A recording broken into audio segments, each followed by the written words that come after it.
perjuangan mempertahankan kemerdekaan melalui jalur diplomasi sampai NKRI Perjuangan mempertahankan kemerdekaan Indonesia tidak hanya dilakukan di medan perang, melainkan perjuangan fisik, tetapi juga di meja perundingan jalur diplomasi. Jalur diplomasi ini sangat krusial untuk menarik dukungan internasional dan memaksa Belanda mengakui kedaulatan Indonesia tanpa bertumpahan darah yang terus-menerus.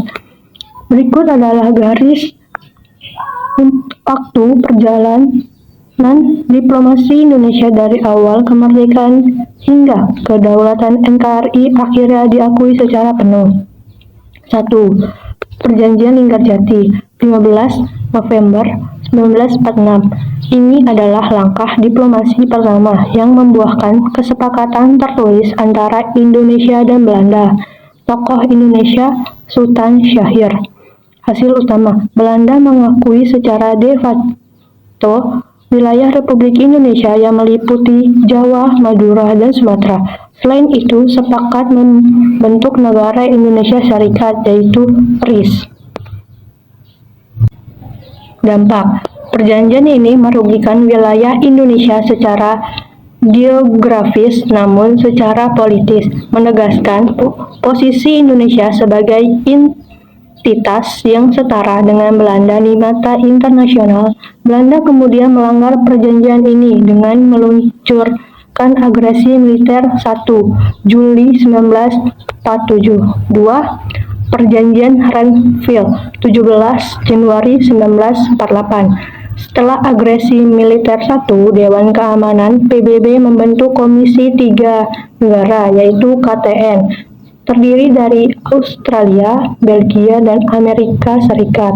Untuk menengahi konflik, perundingan dilakukan di atas kapal perang AS USS Renville. Tokoh Indonesianya Amir Syarifuddin. Hasil utama, Indonesia terpaksa menyetujui wilayahnya dipersempit lagi, hanya menyisakan Yogyakarta, Jawa Tengah, dan Sumatera, dan harus menarik mundur pasukan TNI dari wilayah yang dikuasai Belanda.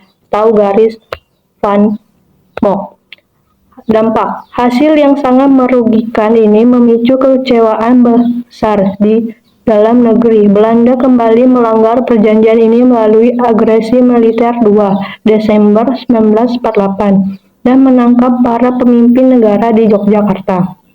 3. Perjanjian Royen 7 Mei 1949. Agresi militer 2 justru menjadi bumerang bagi Belanda karena dunia internasional termasuk AS mengancam keras tindakan mereka. PBB mendesak diadakan perundingan kembali. Tokoh Indonesia Muhammad Roem.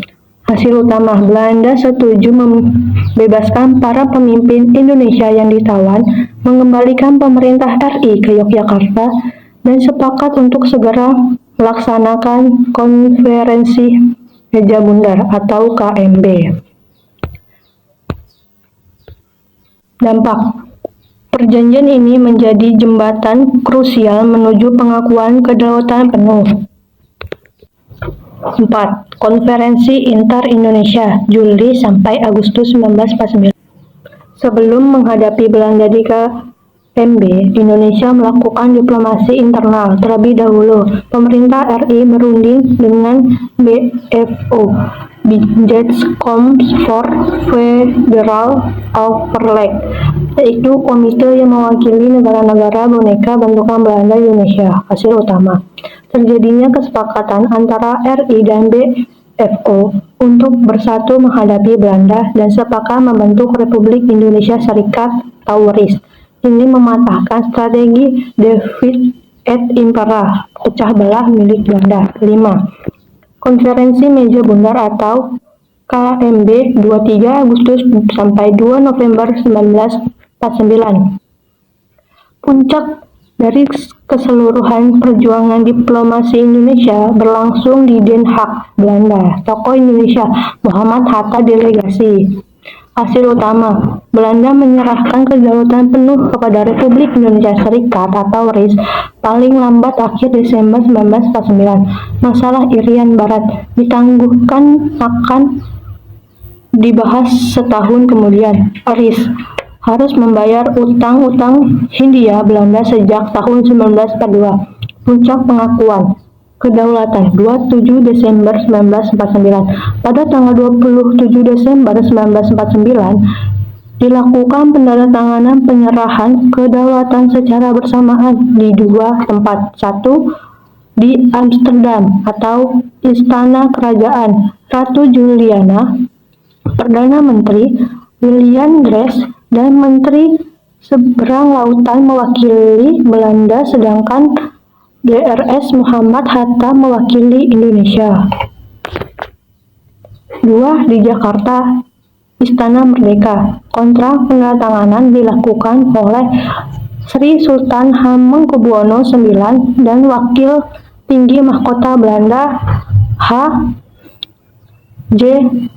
Lovink. Catatan sejarah. Meskipun awalnya berbentuk RIS Negara Serikat, bentuk ini tidak bertahan lama karena tidak sesuai dengan cita-cita proklamasi. Pada 17 Agustus 1950, Indonesia resmi kembali ke bentuk Negara Kesatuan Republik Indonesia atau NKRI.